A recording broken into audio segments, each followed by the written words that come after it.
रीवा में विकास के नाम पर काटो लगाओ खोदो बनाओ का काम चल रहा है। एक तरफ बड़े वृक्षों को काटा जा रहा है, जिसके बदले कनेल, गुड़हल और खिन्नी के पौधे लगाए जा रहे हैं, जिनको रीवा के जनप्रतिनिधि वृक्षारोपण का नाम देकर भारी विकास गिना रहे हैं। वहीं दूसरी तरफ फ्लाईओवर, राष्ट्रीय राजमार्ग निर्माण को रोजगार के साधन बता रहे हैं। दरअसल गत दिवस रीवा विधायक राजेंद्र शुक्ला ने विश्वविद्यालय में पार्क का लोकार्पण किया, जहां वर्षों पहले वृक्षारोपण किया गया था।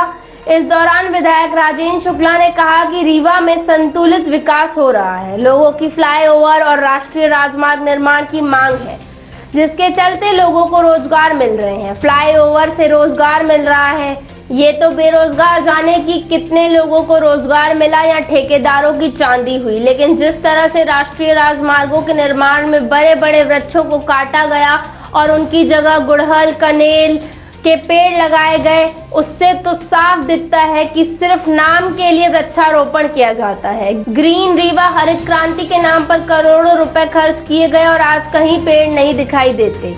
कई बार भ्रष्टाचार के भी आरोप लग चुके हैं। इन पेड़ों को लगाने और सींचने के नाम पर लाखों रुपए का भुगतान हुआ है। आइए आपको दिखाते हैं विश्वविद्यालय में पार्क के लोकार्पण के दौरान विधायक राजेंद्र शुक्ला ने क्या कहा। भारत माता की जय। राजेंद्र भैया जिंदाबाद जिंदाबाद जिंदाबाद। राजेंद्र भैया जैसा हो।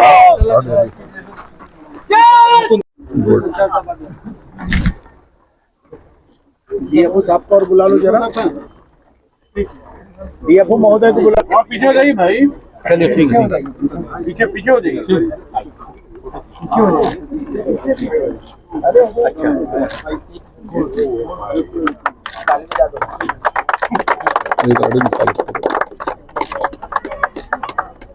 फोटो मार देना, फोटो है एक में पास दिया जाए और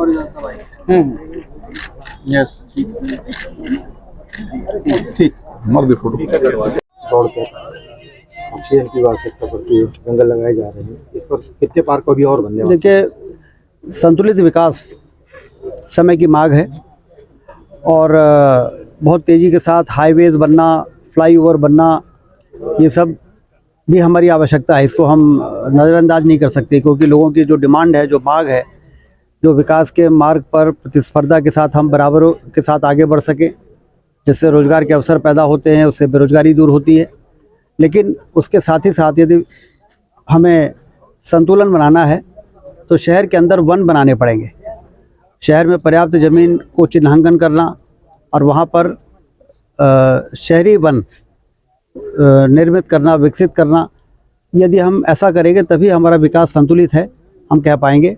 उसी कड़ी में 2009-10 में वन विभाग के द्वारा शहर में विभिन्न क्षेत्रों में बहुत ही वृक्षारोपण का एक महाअभियान चला था, जिसमें स्टेडियम के बगल में इंजीनियरिंग कॉलेज की ज़मीन, इंजीनियरिंग कॉलेज के कैंपस के अंदर, सैनिक स्कूल के कैंपस के अंदर, एसएएफ ग्राउंड में और विश्वविद्यालय कैंपस में हज़ारों की संख्या में, मुझे लगता है कि 1.5-2 लाख वृक्षारोपण शहर में उस समय हमने करवाए थे।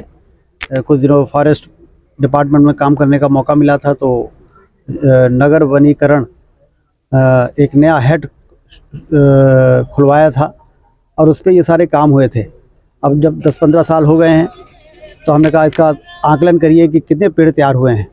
तो आकलन करने पे आया कि ये तो जंगल बन गए हैं, जिसमें नगर वन हमने विकसित किया स्टेडियम के बगल में, और यहाँ भी जो 10-15 हज़ार का जंगल बना, यहाँ भी पाथवे बना के और इसमें 6 mm की गिट्टी डाल के नेचुरल पाथवे बनाया। जैसे लोग जंगल में वॉक करते हैं तो जिससे घुटनों में भी कम असर पड़े और ज़्यादा रिकमेंडेड है मॉर्निंग और इवनिंग वॉक के लिए, उस प्रकार का यहाँ पर APS 1 का निर्माण हुआ, जिसका आज लोकार्पण हो रहा है।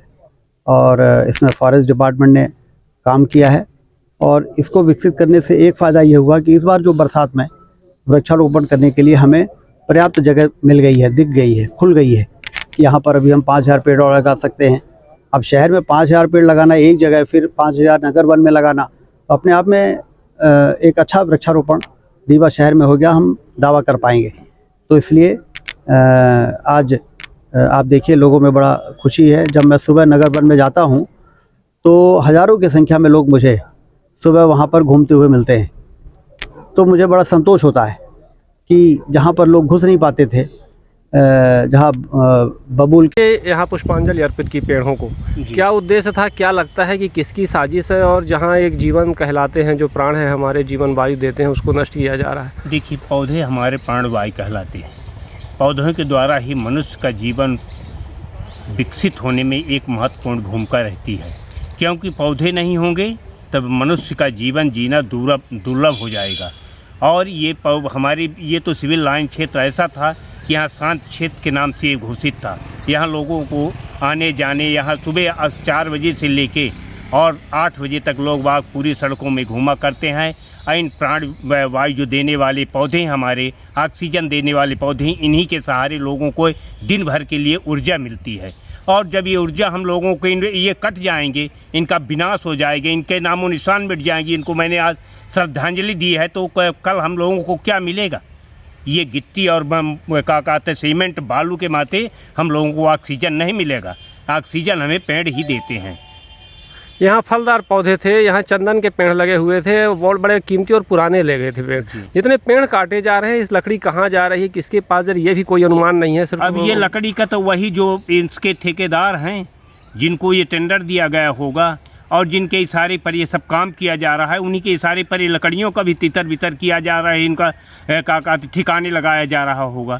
किसी चीज़ को ठिकाने लगाने की एक बड़ी साजिश रची जाती है ना। जब साजिश रची जाती तो साजिश के तहत ही कोई कार्यक्रम किया जाता है, ऐसा नहीं है। इतनी देसी कहावत है कि सन्य सनित और चोरी जो होती है वो किसी पड़ोसी के सहारे पर ही होती है, ऐसी नहीं होती है। अब अभी पुष्पांजलि अर्पित किए, यहाँ कटे हुए पेड़ पड़े हैं, क्या उद्देश्य था और ये कैसे पेड़ काटे जा रहे हैं, क्या मानते हैं, कितने महत्वपूर्ण है अपने जीवन को? तो पेड़ों का महत्व तो पूरी दुनिया को मालूम है। और जब सृष्टि हुई तो सबसे पहले पेड़ थे, आदमी तो बाद में आया। ये बने जब ग्रीन हरियाली थी पूरी दुनिया में, तभी तो ये जन्म मृत्यु के जो सारी चीज़ें हैं तो पेड़ों से ही शुरू होता है। और अभी सरकार तो खुद मानती है कि पर्यावरण बहुत ज़रूरी है, पेड़ों को बचाना ज़रूरी है। एक तरफ जल जीवन का नारा होता है, और जल जीवन की जब बात होती है तो पेड़ ही ऑक्सीजन देते हैं, उसी से H2O बनती है, पानी बनता है। मतलब तो ऑक्सीजन के बगैर तो कुछ है ही नहीं। पूरी संसार में सृष्टि जहाँ है वहाँ पर पेड़ नहीं है तो सृष्टि भी नहीं है। तो ये पेड़ों का तो बहुत महत्व है। और कोई मकान से किसी भी चीज़ से ज़्यादा इनकी कीमत है। इनको बनाने में भी एक बिल्डिंग तैयार होना होगा, साल भर में बन जाएगी, 2 साल में बन जाएगी। और पेड़ों का तो बहुत लंबी प्रक्रिया है। उनको किस ढंग से हज़ारों पेड़ जब लगाए जाते हैं तो मुश्किल से 4, 10, 20। यहाँ तो रीवा में पेड़ की संस्कृति ख़त्म हो गई। विकास के नाम पर सबसे पहले पेड़ों की कटाई शुरू होती है। जैसे समदड़िया माल सिरमौर चौराहे में बना तो वहाँ एक भी पेड़ नहीं है। आसपास सड़कों का जहाँ चौड़ीकरण हुआ वहाँ पेड़ नहीं है। हाईवे पर जहाँ भी चौड़ाई की गई तो वहाँ भी पेड़ नहीं है। तो सतना वाले रास्ते में चले जाइए, इलाहाबाद वाले रास्ते में चले जाइए, आपका हनुमाना वाले रास्ते में चले जाइए, पेड़ों का अस्तित्व खत्म है। और ये जो सिविल लाइन क्षेत्र है जहाँ हम लोग खड़े हैं, ये रीवा का बहुत पुराना ऐतिहासिक क्षेत्र है। और यहाँ अंग्रेज़ों के ज़माने में और विंध्य प्रदेश के ज़माने में, राजा रजवाड़े के ज़माने में तो ये क्षेत्र हरा भरा था। और यहाँ पर उसी हिसाब से यहाँ पर सरकारी क्वार्टर्स बने, बंगले बने, बड़े बड़े अधिकारी रहते थे। तो ये बंगले बराबर मेंटेनेंस किए थे, इसमें बड़े अधिकारी रहते थे, तो वो कोई बंगले भी गिराने लायक नहीं थे। और यहाँ पर अभी हो क्या गया कि यहाँ बड़े बड़े पूंजीपतियों को जो ज़मीन दी जा रही है, चूँकि रीवा में सिरमौर चौराहे में समदड़िया कॉम्प्लेक्स आ गया है, तो उसके विस्तार के लिए जो एक्सटेंशन चल रहा है तो उस पर सिविल लाइन क्षेत्र पर उनकी नज़र है। क्योंकि ये शहर के बीचों बीच है, बहुत कीमती ज़मीनें हैं, तो यहाँ कुछ थोड़ा बहुत पार्क बना देंगे और बाकी पूरी जगह पर कॉम्प्लेक्स बना के और अरबों खरबों का खेल होगा। तो ये सारा खेल चल रहा है। तो इसमें कह रहे हैं कि वो बड़े बड़े बंगले थे, तो अब बड़े बड़े बंगले हैं तो यहाँ मॉडल का साइंस कॉलेज है, TRS कॉलेज है, सैनिक स्कूल है।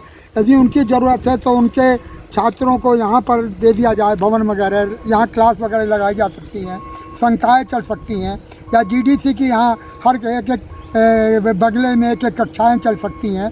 हरियाली भी बनी रहती। तो ऐसा ना करके हरियाली को ख़त्म करके ये पूरा शहर के लोग यहाँ आते हैं घूमने, सुबह हज़ारों की संख्या में मॉर्निंग वॉक होती है।